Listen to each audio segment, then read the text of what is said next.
কাঁচা লঙ্কাটাকে চটকে নিতে হবে। আইটেম নিয়ে নিলাম, সেটা হচ্ছে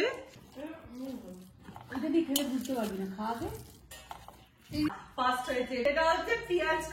আমার রান্না কমপ্লিট, এবার চলে যাই অফ টু দিদি। আমাদের কম্পিটিশন আছে, তিনজনে কম্পিটিশনের মধ্যে ওরা দুজনে এখন দিয়ে। গুড মর্নিং, একান্নবর্তীর একটা নতুন দিন এবং একটা নতুন ব্লগে তোমাদের অনেক স্বাগত।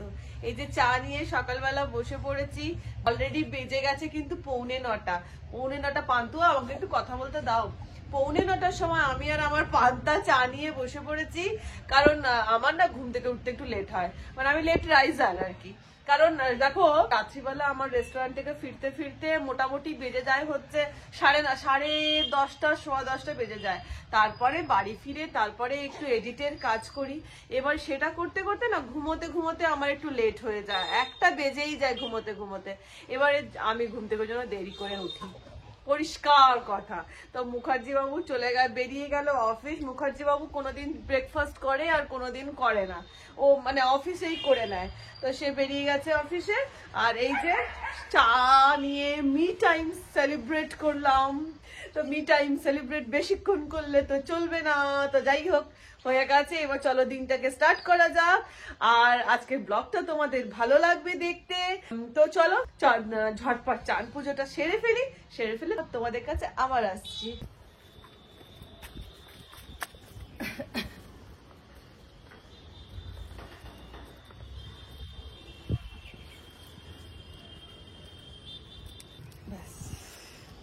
তো স্নান পুজোটা কমপ্লিট করে নিয়েছি, করে নিয়ে ছাদে চলে এসেছি। এই শীতকালে স্নান করতে যাওয়াটা হচ্ছে দেখবে বিশাল একটা মানে দুঃসাহসের কাজ। যাবো না এই করতে থাকি স্নান করতে যাওয়ার আগে, মানে যাবো আরেকটু পরে যাচ্ছি এই করতে থাকি স্নান করতে যাওয়ার আগে। বিশাল একটা দুঃসাহস কাটিয়ে আমি স্নান কমপ্লিট করে নিয়েছি। আর ছাদে এসেছিলাম আমার ছাদ বাগান থেকে এই যে পালং শাক তুলতে। পালং শাক আমার তোলা গেছে, তোমাদের সেদিনকে ব্লগে দেখিয়েছিলাম না যে পালং শাক গুলো ছোট ছোট করে হচ্ছে, তো ফাইনালি হয়ে গেছে। ধনে পাতাও অনেক হয়েছে। আর তো যাই হোক, আর আজকে শোনো না, আজকে কি মজা, একটা মজার ব্যাপার আছে। সেটা হচ্ছে তিনজনে মিলে না আজকে একটা কম্পিটিশন করবো। তিনজন মানে দিদি, মেসদি ভাই আর আমি। কিসের কম্পিটিশন? তিনজন তিনটে রেসিপি আজকে রান্না করবো। তো রান্না করে নিয়ে তিনজনে যখন খেতে বসবো, তখন আমাদের মধ্যে কম্পিটিশনের রেজাল্টটা অ্যানাউন্স হবে যে কার রেসিপিটা ফার্স্ট হয়েছে, কারটা সেকেন্ড আর কারটা থার্ড। তো এখন যাই হোক, তো প্রথমেই চলে যাচ্ছি আমার কিচেনে। আর আমার রেসিপিটা আজকে হচ্ছে তেল ইলিশ। এই যে এখন অদিনের ইলিশ, অসময়ের ইলিশ, আর কি কতটা স্বাদ হবে জানি না, তবু যাই হোক আমি করব তেল ইলিশ। তো এই ইলিশ মাছটা ফার্স্টে ধুয়ে আমি এটাতে নুন হলুদটা মাখিয়ে নেবো।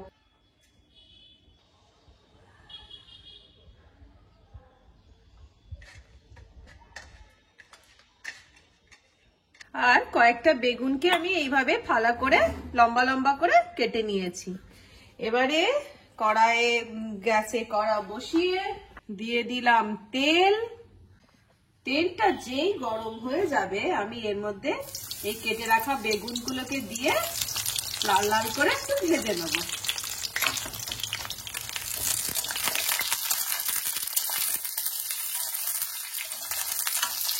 তো বেগুনগুলো হয়ে গেল আমাদের ভাজা। এবারে আমি দিয়ে দিলাম কড়াইয়ে আর একটুখানি তেল। মাছগুলোকে এবার ওই তেলেতে আমি ইলিশ মাছগুলোকে অল্প করে ভেজে নেব, খুব বেশি ভাজবো না।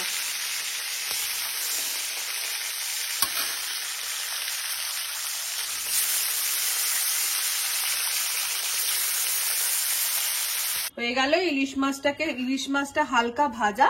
এবারে একটা আমি মশলা বানিয়ে নেব। তার জন্য নিয়ে নিলাম হচ্ছে পরিমাণ মতো নুন, নিয়ে নিলাম হলুদের গুঁড়ো পরিমাণ মতন, আর নিয়ে নেব হচ্ছে লঙ্কার গুঁড়ো পরিমাণ মতো, শুকনো লঙ্কার গুঁড়ো পরিমাণ মতো নিয়ে দিয়ে দেবো এর মধ্যে অল্প পরিমাণে জল দিয়ে একটা সুন্দর পেস্ট তৈরি করে রাখবো।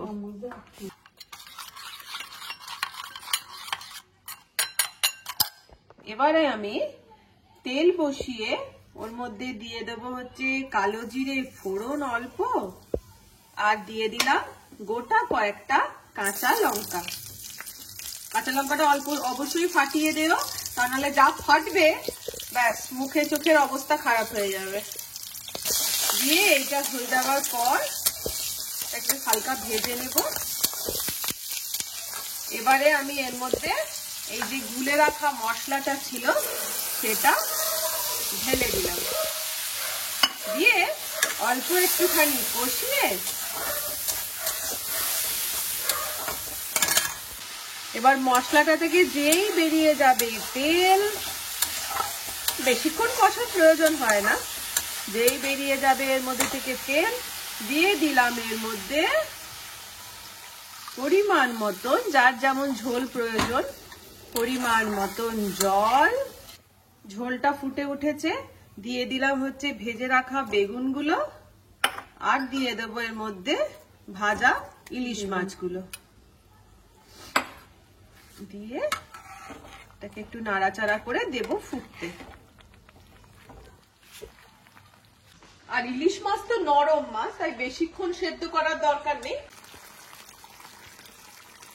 রেডি হয়ে গেল তেল ইলিশ। আমার রান্না কমপ্লিট, এবার চলে যায় অফ টু দিদি। আচ্ছা, আজকে ছোটন বলেছে আমাদের কম্পিটিশন আছে, 3 জনে 3টে রান্না করব। আমি জানি আমি লাস্টই হব, কারণ আমি ফ্রিজে যা আছে দেখো তাই দিয়েই তো করবো। ফ্রিজে দেখলাম পেঁয়াজ কালি রয়েছে, তাহলে পেঁয়াজ কালি দিয়ে পোস্ত করবো আজকে। দেখা যাক কে যেতে। তেল দিয়ে দিলাম, অল্পই দিচ্ছি, আমার তেলের হাত খুব বেশি, কম কম করে করছি, তারপর আবার সবাই বলবে। তেলটা একটু গরম হোক। এটা কোনো ফোড়ন দিতে লাগবে না, 2টো শুকনো লঙ্কা। আচ্ছা, তেলটা গরম হয়ে গেছে, শুকনো লঙ্কাগুলো চিটবিট করছে। এরপরে ছিটকবে মনে হয়।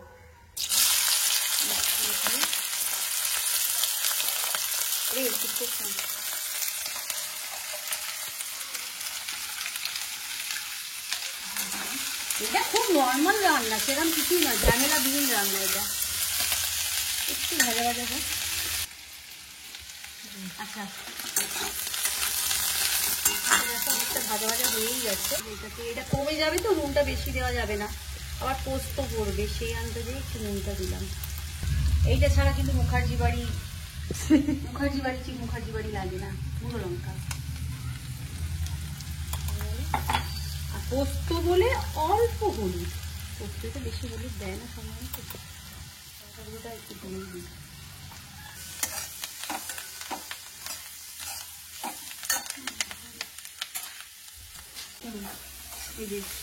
ভাজা ভাজা হয়ে গেছে, ঠিক আছে। এবার পোস্তটা দিয়ে দেবো।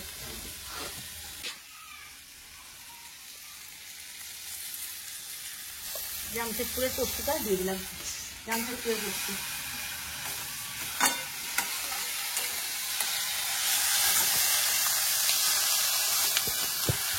গরম পাতে, মানে ভাতের সামনে গরম ভাতে বেশ লাগবে না মনে হচ্ছে। আচ্ছা, পোস্ত বলে একটু কাঁচা তেল না দিলেও আবার পোস্ত কি জমে না।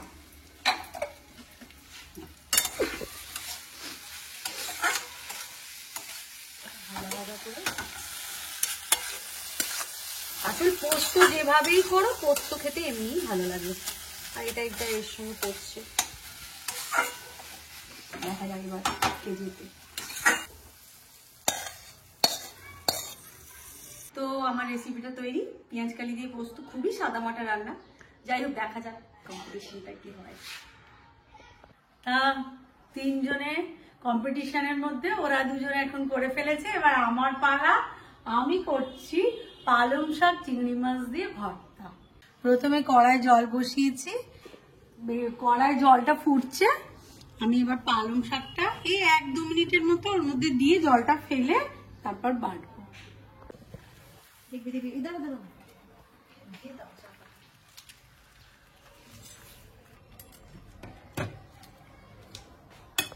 এইবারে জলটাকে ফেলে দেবো, ভাপানো হয়ে গেছে।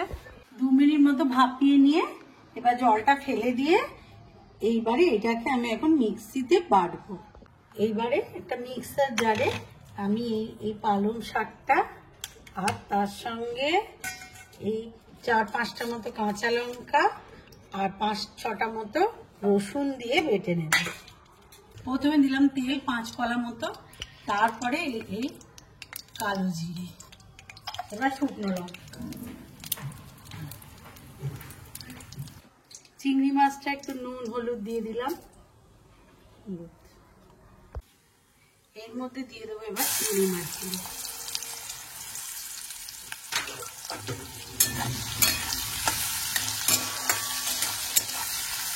চিংড়ি মাছটা ভাজা হয়ে গেছে, এইবারে দেবো আমি বাটা পালং শাকটা, বেটে রাখা যে পালং শাকটা ওটা পুরোর মধ্যে দিয়ে দেবো। এবার এটা শুধু কষা, অনেকক্ষণ ধরে কষতে হবে। এতে এবার একটু অল্প নুন, পরিমাণ মতো নুন। এবার এটাকে নাড়াচাড়া করা। যারা একটু মিষ্টি মিষ্টি খায়, যেমন আমাদের বাড়িতে একটু মিষ্টি মিষ্টি খাওয়া হয়, তার জন্য আমরা একটু চিনি দিচ্ছি। এবার এটা নাও দিতে পারে, দিতেও পারে। তা হয়ে গেল পালং শাকের ভর্তা। এবার আমরা দেখা যাক কারটা ভালো হয়েছে তিনজনের মধ্যে কম্পিটিশনে কে যেতে। তো হয়ে গেছে আমাদের কম্পিটিশনের রান্না বান্না গুলো কমপ্লিট, তিনজনের 3টে রেসিপি হয়ে গেছে করা। এই যে এবারে বসে পড়েছি আমরা এখানে খেতে, আর এবারে হ্যাঁ প্রচন্ড খিদে পেয়ে গেছে, আর এবারে খিদে খেতে খেতে বলবো কারটা ফার্স্ট, কারটা সেকেন্ড আর কারটা থার্ড নিজেরাই বলবো। হ্যাঁ নিজেরাই জাজ করে নেবো, নিজেরাই জাজ করে নেবো। তো চলো এবারে খাবারটা স্টার্ট করা যাক। প্রথমেই শুরু করে দিচ্ছি আমাকে একটু নিয়ে পালং শাকের ভর্তা দিয়ে।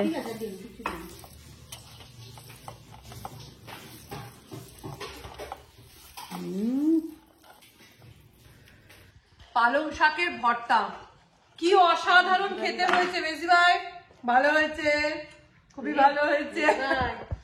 ফার্স্টের দিকে চলে যাচ্ছে নাকি? চান্স আছে। খুবই ভালো হয়েছে খেতে। তোমরা রেসিপিটা এর মধ্যে একটা কথা বলে দিচ্ছি যে রেসিপিগুলো তোমরা কিন্তু অবশ্যই বাড়িতে ট্রাই করো। ভালো আছে না? দারুণ, খেয়ে দেখ।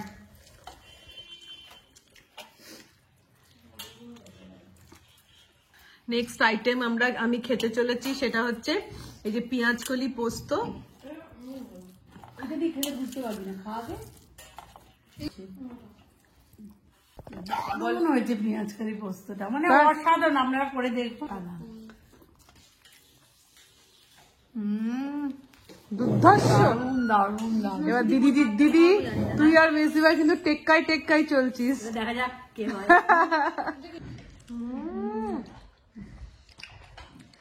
পেঁয়াজ কলি পোস্ত কাঁপিয়ে দিয়েছে।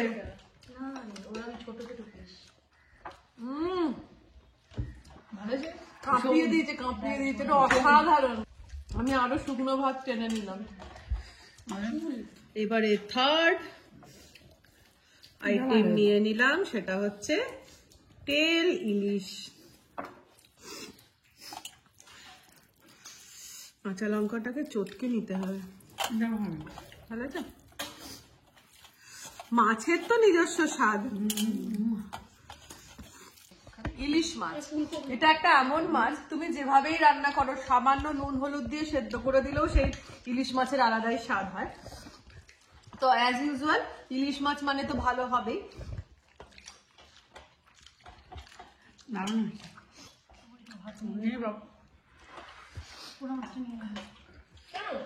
খাওয়া দাওয়া হয়ে গেছে কমপ্লিট। এবারে ফাইনাল মানে টার্ম, যে সেটা হচ্ছে রেজাল্ট অ্যানাউন্সমেন্ট করা। রেজাল্ট অ্যানাউন্সমেন্ট করা। তো আমাদের সঙ্গে খেয়েছিল রনিও। তো রনি এখন অফিসে জয়েন করে গেছে। তো আমরা বললাম আজকে জাজ হচ্ছিস তুই। তো ফাইনালি রনি কি জাজমেন্ট দিল বলে দাও।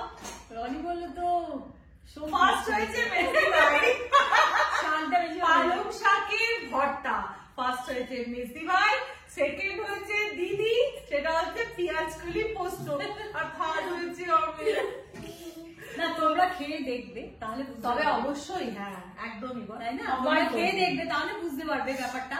সত্যি পালং শাকটা খুব ভালো, প্রচন্ড ভালো হয়েছে।